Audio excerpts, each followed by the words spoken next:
자, 또 며칠 만에 대선 방송을 흥부 방송에서 진행해 보겠습니다.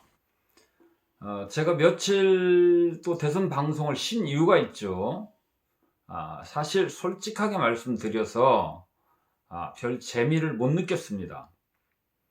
방송에서 하는 얘기들, 특히 이제 패널들이 하는 얘기, 그 다음에 주변에서 정치인들이 하는 얘기가 사실 약간 짜증나고 불편하죠. 대선을 40일 앞둔 상태에서 나라의 100년 대계, 정부를 이끌어가고 나라를 이끌어간다고 하는 후보들, 그리고 세력들의 워딩, 전략, 정책, 이런 토론 내용들을 보면 화가 나죠. 이제 화가 나고, 조금 나은 후보를 뽑는 게 아니라 차악, 저 사람은 그래도 누가 더 나쁜 사람이냐, 누가 더 나쁜 세력이냐, 차악을 피하는 선거다. 이게 이제 공공연히 언론이라든가 여야가 공통적으로 서로 하는 말입니다. 서로. 그럼에도 불구하고 선거가 이제 진행되고 결승전이 다가오면서 이런 상황을 공공연히 얘기하면서도 약간 특색이 나타나죠. 이제 누가 될지 모르는 거니까 아직은 양 당의 양쪽 세력의 분위기의 핵심은 이제는 누가 더 아우 잘하냐, 누가 더 후보나 집권 세력에게 접근하느냐, 이름 알리기 싸움, 이름 올리기 싸움, 잘 보이기 싸움에 이제 들어간 거죠. 그렇다 보니 국민들이 볼 때는 양 세력 다 이제 국민의 마음을 떠난 어이없는 워딩들, 배가 산으로 가는 이런 황당한 주장들을 서로 하는 겁니다. 특히 이제 이재명 후보 같은 경우는 내가 대선에서 지면 억울하게 감옥 갈지 모른다, 이제 이런 황당한 얘기를 하죠. 역대 대통령이 후보가 어떤 후보도 하지 않은 그 신기한 얘기를 하고 있어요. 억울하게 감옥 갈지도 모른다. 자극적인 말이죠. 자극적인 말. 대통령 후보를 죄 없는 사람을 감옥 보낼 수 있는 세상인가라고 물으면 동의하기 어려운 것이 대한민국 현실인데요. 세계 경제 10대 대국이고 문맹률이 전 세계 거의 3%나 될까요? 거의 문맹률을 극복한 전 세계 유일한 나라. 이런 자랑스러운 대한민국에서 여당의 대통령 후보가 대선에 지면 억울하게 감옥 갈 수 있다라고 주장하고 있는, 선거를 거의 한 달 앞둔 여당의 대선 후보가 그런 얘기를 막 하고 있으니 얼마나 초조한 겁니까?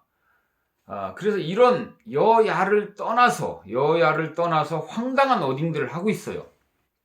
그리고 냉정하게 국민 편에서 진실하게 얘기하기보다는 대선 후보, 예를 들면 유대관, 이해관, 이분들에게 아부성 발언이 판을 치는, 그리고 이를 쳐다보는 주권자인 국민들은 눈살을 찌푸리는 이런 상황이 돌입한 거예요. 왜? 선거가 한 달밖에 남지 않았기 때문에 장관이라도 해야 되고, 청와대 수석이라도 해야 되고, 비서관이라도 해야 되고, 혹은 행정관이라도 해야 되는 이런 사람들, 그리고 지방선거의 공천권, 그리고 이제 총선도 2년밖에 남지 않았습니다. 이런 공천권 문제에 자기 문제가 이제 연관이 되니까 국민 편에서 냉정하게 나라를 걱정하면서 대한민국의 100년 대계를 걱정하면서 이야기하는 사람들이 숫자가 줄었어요. 양쪽 후보들이 얘기하는 게 이제 배가 산으로 가고 있죠. 그래서 결국은 이쯤 되면 프레임 전쟁이다. 단도직입적으로 말씀드리면 전쟁이 터졌는데 정말 애국 충정의 장수가 없는 그냥 육박전하는 이런 전쟁터예요. 이런 전쟁터. 중심으로 이야기하는 그런 워딩을 날리는 사람의 숫자가 이제 확연하게 줄어드는 시기가 왔다. 그래, 이때는 이제 대통령 선거 어떻게 하느냐? 전부 말장난이죠, 이제. 말장난이고, 국민들도, 에이, 떠들어라. 뭐, 그러면 그렇지. 니들이 뭐, 이제 이렇게 가는 거예요. 어떤 정책도 국민들의 마음에 쉽게 파고들지 않아요. 왜? 국민들을 바라보고 있지 않으니까 정치인들이 양쪽 후보만 쳐다보고 있어요. 그리고 이핵관, 윤핵관만 쳐다보고 있어요. 이제 결승점이 보이니까 청와대에 따라 들어가고 또 공천권도 있고 정치인들은 살아남아야 되니까 그쪽만 쳐다보는 거예요. 이 즈음에서 저는 국회의원을 2번 출마했었고, 그리고 낙선한 홍준표 후보 전국 중앙선대위 부위원장도 했지만은 지역의 선대위에도 이름을 올리지 않았습니다. 그리고 중앙선대위에도 이름을 올리지 않았어요. 최근에 윤석열 후보가 대전에 와서 구의원 후보들하고도 같이 사진을 찍고 했는데요. 저는 아직 한 번도 윤석열 후보와 사진 찍은 적도 없고 이름을 올려본 적도 없습니다. 선거가 한 달 남았지만, 그리고 선거일까지 이름을 올릴 생각도 없어요.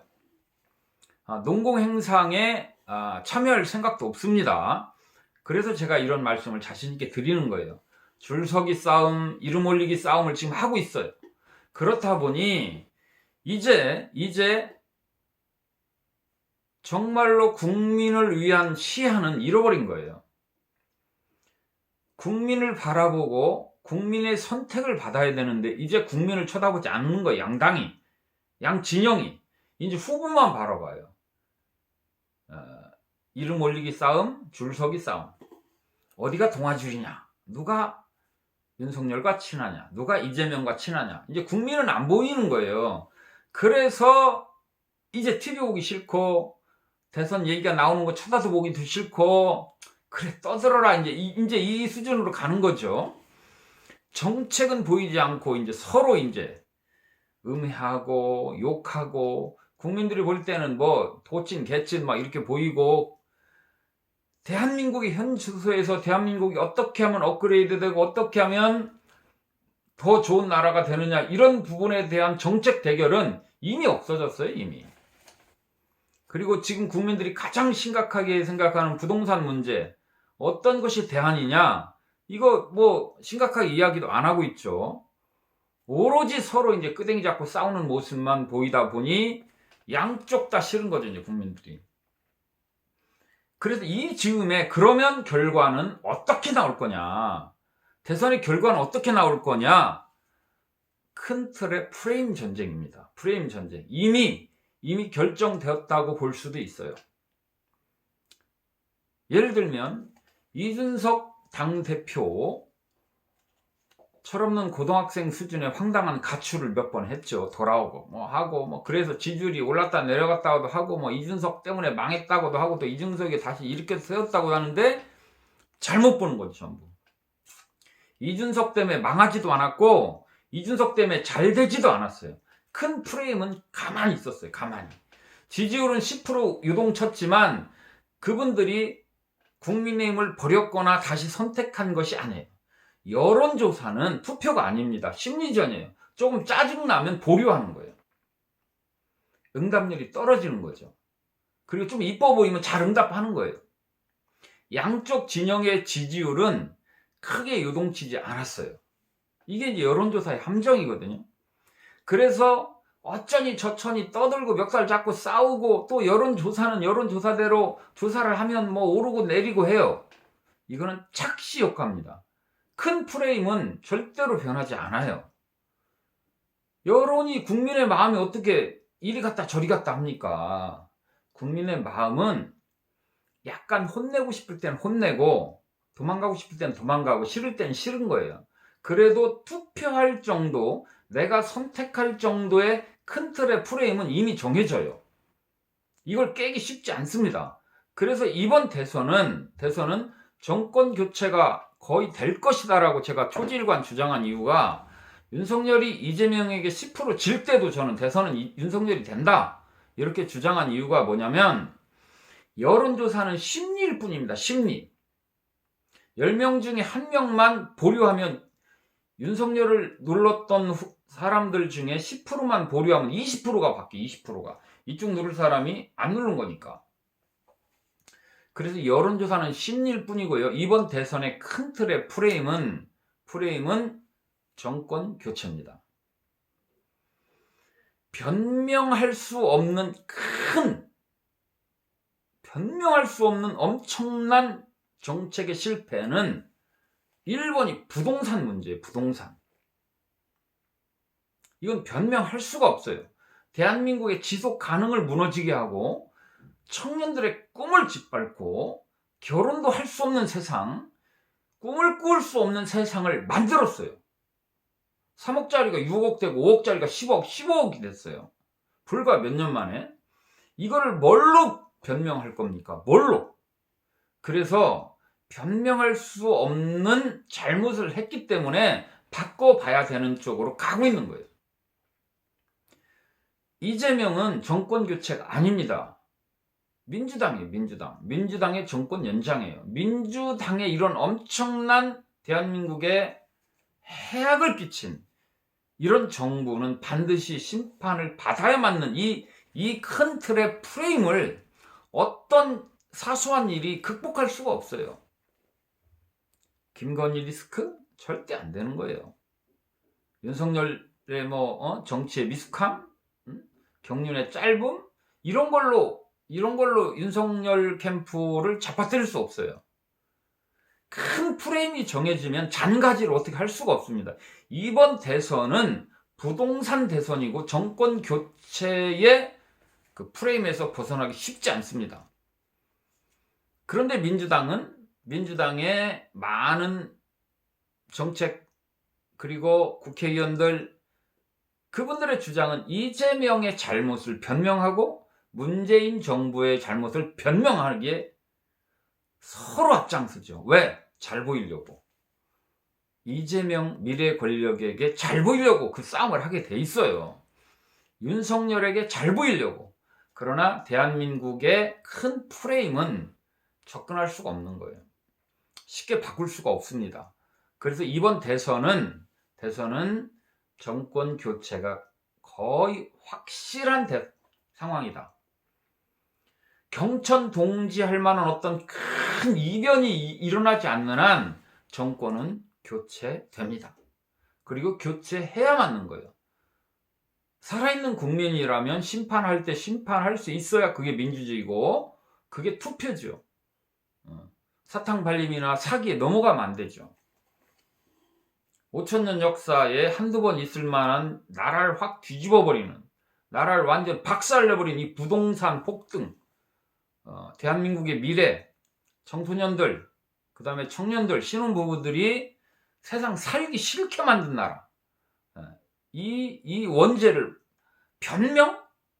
변명하려면 정권을 잡지 말았어야죠. 이거를 만든 것이 문재인 정부입니다. 그리고 문재인 정부가 내세운 후보가 이재명입니다. 그래서 절대로 이 윤석열은 이재명에게 질 수 없는 그런 프레임이 있는 거예요.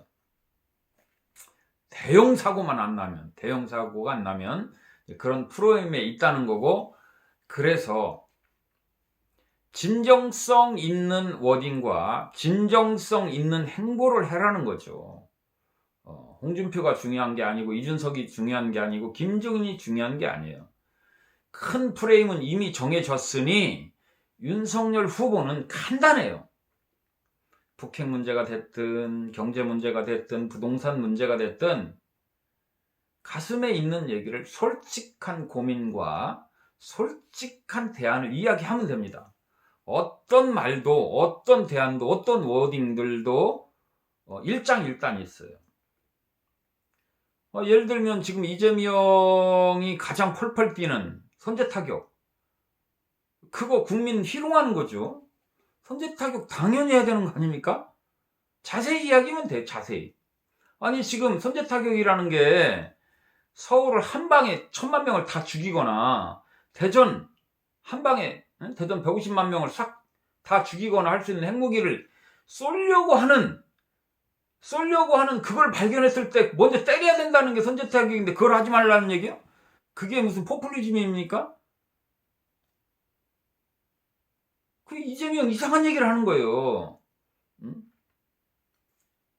역반공이 역반공.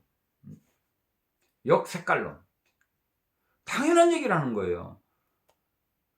저도 어릴 때는 고등학교 때는 군사정부 때 학교를 다녔고, 그리고 20대 초반에 첫 문민정부, 김영삼 정부를 맞이한 그런 세대입니다. 70년생인데요. DJ를 대한민국 정치의 대안으로 생각했고, 20대까지만 해도 정치인 중에 가장 좋아하는 사람이 DJ였어요. 저도. 그래서 그분이 하는 얘기를 대부분 많이 믿었는데, 지금 생각하면 DJ가 잘한 것도 있고 못한 것도 있죠. 김영삼도 그렇고 뭐 김종필도 그렇고 모든 정치인이 그렇습니다. DJ가 가장 잘못한 것 중에 하나가 뭐냐면 대국민 사기극이나 마찬가지예요. 노벨 평화상도 받았지만 그것 때문에 DJ의 주장이 김정일이는 북한은 핵을 만들 의지도 없고 능력도 안 된다고 초지일관 주장하면서 햇볕 정책을 했습니다. 그래서 극한 대립을 계속 연장했죠. 이스라엘 같으면 때려버려요. 당장 몇십만 명이 같이 죽더라도 이스라엘 같은 경우는 때립니다. 때려. 지금도 이란이나 이라크나 사우디나 핵을 개발하거나 미사일을 개발하기만 해도 이스라엘은 폭격해버립니다. 그쪽은 인구가 몇억 명씩도 돼요. 이스라엘은 불과 1,몇백만 밖에 안 살아요. 그 사람들이 1억 명, 2억 명 사는 나라들이 자기들은 미사일 다 있고 핵무기 다 있으면서 만들려고만 해도 폭격해버려요. 이스라엘은 그런 나라예요. 그런데 우리는 이제는 미국도 위협할 수 있는 ICBM, 그 다음에 핵무기가 수십 개가 완성됐어요. 북한이. 그런데 DJ 햇볕 정책 때는 만들 능력도 없고 의지도 없다. 괜히 쇼하는 거다. 이렇게 주장을 하고 햇볕 정책을 해서 그래도 그게 음향이 있습니다만은 위기를 연장하고 그리고 경제 문제의 안보 불안을 해소하면서 우리가 그래도 이만큼 경제가 성장한 덕택도 있었지만 결론적으로 북한 문제는 후세대에게 계속 리스크만 넘긴 거예요. 떠넘긴 거예요. DJ가 그걸 알고도 그랬는지 본인도 모르고 그랬는지는 모르지만 어쨌든 선의의 거짓말이든 뭐 악의적 거짓말이든 잘못된 말을 워딩을 한 게 사실입니다. 그리고 국민들은 그거를 중요한 정책으로 보고 표를 던져주고 민주당을 지지한 것도 사실이에요.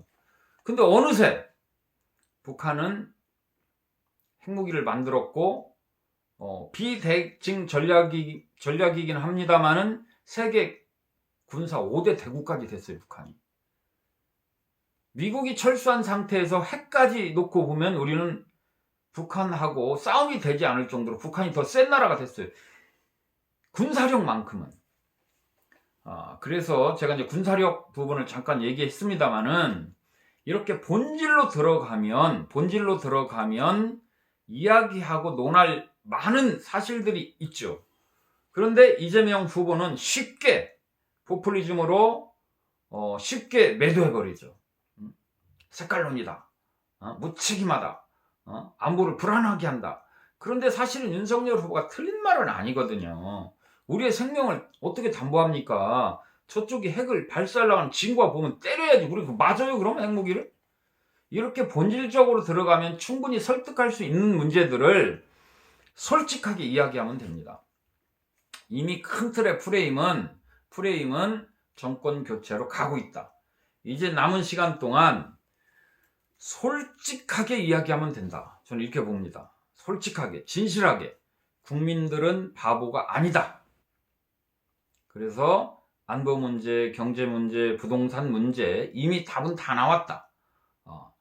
택시 하시는 기사분들 그리고 이 방송을 보는 많은 국민들이 웬만한 국회의원보다 더 똑똑합니다. 국민을 바보로 아는 거죠. 지금 이제 TV에서 얘기하는 거, 정치인들이 얘기하는 거 국민들이 다 비웃고 있어요. 비웃고. 누가 더 이제 진실하냐? 누가 더 사실 그대로 이야기하느냐? 이제 이 싸움이고요. 그리고 이 싸움을 넘어서서 이 대선의 큰 프레임은 정해졌다. 정권은 교체된다. 이번 대통령 선거에 대통령은 야당에서 나올 것이라는 말씀을 드리면서 오늘 방송 여기서 마치겠습니다.